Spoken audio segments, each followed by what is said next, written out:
There are 26 letters in our alphabet.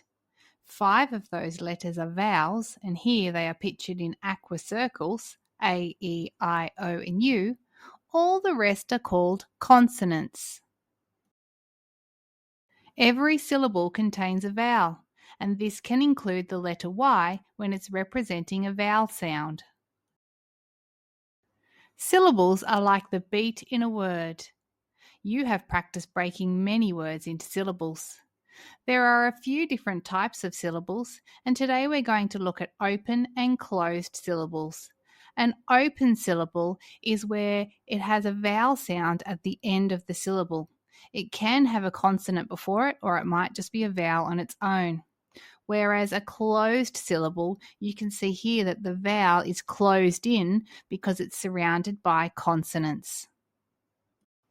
Here is an example of an open syllable, the word no. It's only one syllable, and it begins with the consonant n and ends with the vowel o. Here is an example of a closed syllable, the word not. It begins with the consonant n and ends with the consonant t, and the vowel in the middle is o. In a closed syllable, which is when the vowel is surrounded by consonants at the beginning and the end, so it's closed in, the vowel represents a short sound, a, I, o, or a. Whereas in an open syllable, where the vowel is at the end, it usually represents a long sound, such as a, I, o, and u or oo.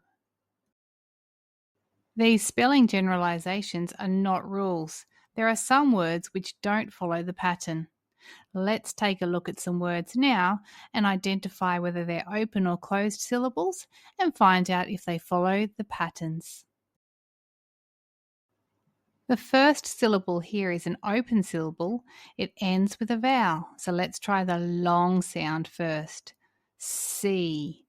The second syllable is closed because the vowel is surrounded by consonants. So we'll try the short vowel e. Ment. Put it together, cement. And that is correct, cement. In this word, the first syllable has the vowel in the middle, the letter E, surrounded by two consonants, C and N. So E should represent a short vowel e, sen.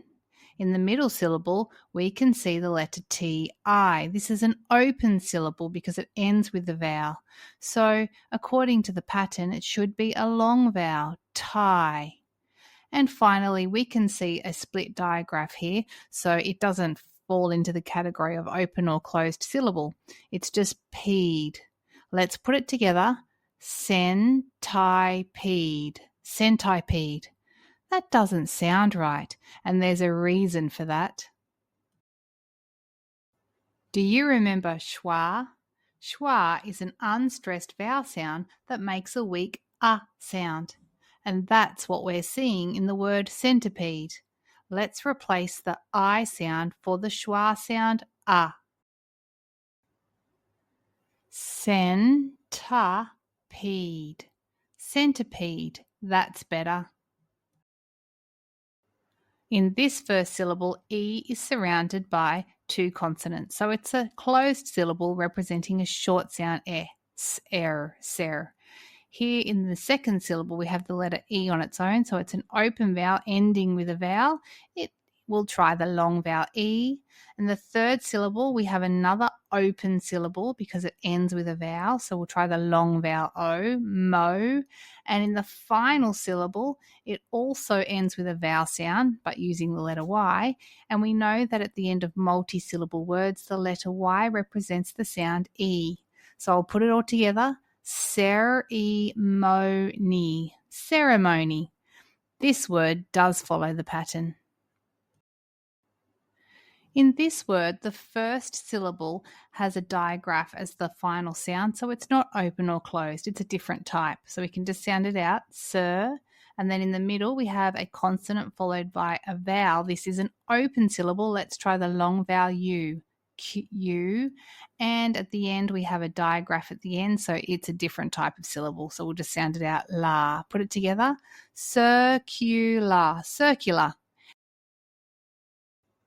In this word, you may think the first syllable is an open syllable because there's only 2 letters, but look closely. If you look at the first syllable, it begins with a vowel and then there's a consonant, so it's not an open syllable. Let's just sound it out. Exercise, exercise. The first syllable in this word ends with a vowel, so it's an open syllable. Let's try the long vowel E. Sp, E. In the middle here, the letter I is surrounded by 2 consonants, so it's a closed syllable and it's a short vowel I. Sif. And at the end, we have a syllable ending with the letter C, which is a consonant, so it'll also be a short vowel ik. Let's try it. Specific, specific. Our last word has 5 syllables. We can see the first syllable is open because it ends with a vowel. In fact, it's only one vowel. So we'll say the long vowel E. In the second syllable, the E is surrounded by consonants, so it should be the short vowel E, lek. In the third syllable, we can see the vowel, the letter I, is surrounded by consonants. It's closed in, so it should be a I. Then we have the letter I on its own. And the final syllable, we can see that the letter Y at the end of a multi-syllable word is going to represent the vowel E. So we know it's closed, open syllable and the long vowel. Let's put it all together. Electricity. Electricity. No, that's not right. We could try the schwa sound instead of the long vowel I, or we could try the short vowel I. Let's try schwa first. Electricity. Electricity. That sounds good. Let's try the short vowel I as well. Electricity. Electricity. They both sound fine. In Year 1, you are not expected to remember the spelling patterns for open and closed syllables. I have simply shown you today to expose you to the idea and in the hopes that it might help you read unfamiliar words. I would like you to read the words that I just read again, but this time on your own.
After the lesson, you can read our new decodable reader, Circus.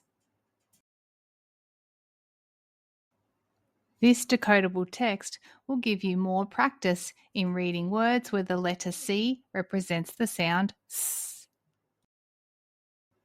Make sure you spend some time on the practice page before you read the book. There are plenty of multi-syllable words for you to practice reading.